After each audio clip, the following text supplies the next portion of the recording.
Lee Kuan you அப்படிங்கிற சிங்கப்பூருடைய தலைவர் தம்பி. இன்னைக்கு சிங்கப்பூர்ல இருக்கிற தனிமனித வருமானம் உலகத்திலே 3வது இடத்துல இருக்கிறாங்க சிங்கப்பூர். உலகத்திலே கிரைம் ரேட் ரொம்ப கம்மியா இருக்க நாடுகள்ல 3 இடத்துல சிங்கப்பூர் இருக்கு. அப்படி உலகத்துடைய முக்கியமான நாடா மாறின சிங்கப்பூர் 1965ல மலேசியாங்கிற நாடால தூக்கி எறியப்பட்ட ஒரு தீவு.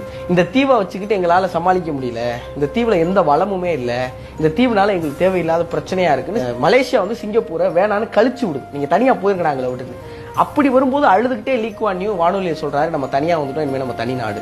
அப்படி வந்த லீ குவான் யூ அந்த நாட்டை கட்டமைக்கிறார். அப்படி கட்டமைச்சு இன்னைக்கு சிங்கப்பூர் அவ்வளவு பெரிய இடத்துல இருக்கு. 1965ல வேணான்னு கழிச்சு விட்ட மலேசியாவோட சிங்கப்பூர் இன்னைக்கு பொருளாதாரத்துல 3 மடங்கு அதிகமா இருக்கு. அது காரணம் நிறைய சொல்றாங்க. அதுல ரொம்ப முக்கியமானது என்னன்னா, லீ குவான் யூ முதல்ல செஞ்சது என்ன முக்கியமான விஷயம்னா, தமிழர்கள் நிறைய, இந்தியர்கள், சீனர்கள், மலாய் மக்கள் பிரிவினைகளா இருக்காங்கல்ல, அவர் முதல்ல நாட்டை கட்டமைக்கப்போ போட்ட திட்டம் என்னன்னா, யாரும் இந்த பிரிவினை பாகுபாட்டுக்காக எந்த போராட்டம் பண்ணக்கூடாது, எந்த மீட்டிங்கும் இதுக்காக போடக்கூடாது, அதான் முதல் சட்டம் அப்படின்னு ஸ்ட்ரிக்டா சட்டம் போட்டார். அப்ப எல்லாரும் சேர்ந்து நாட்டுக்காக உழைக்க ஆரம்பிச்சாங்க. நீங்க நாடு மேல வந்து அப்ப எங்க பிரிவினை வருதோ அங்கேதான் பிரச்சனைகள் வருது அப்படிங்கறத லீ குவான் யூ முன்னுதாரணமா நிறுத்தி காட்டி நீங்க சிங்கப்பூர் நாட்டை உருவாக்கி இருக்காரு.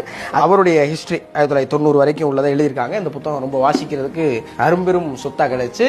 சிங்கப்பூர் மக்கள் தொகையில 10% தான் இந்தியன்ஸ், அதுலயும் 7% தான் தமிழர்கள். ஆனா சிங்கப்பூருடைய ஆட்சி மொழியா இன்னைக்கு தமிழ் இருக்கு. தமிழுக்கும் தமிழர்களுக்கும் ரொம்ப முக்கியத்துவம் கொடுத்த லீ குவான் யூவை நம்ம மதிக்கணும்.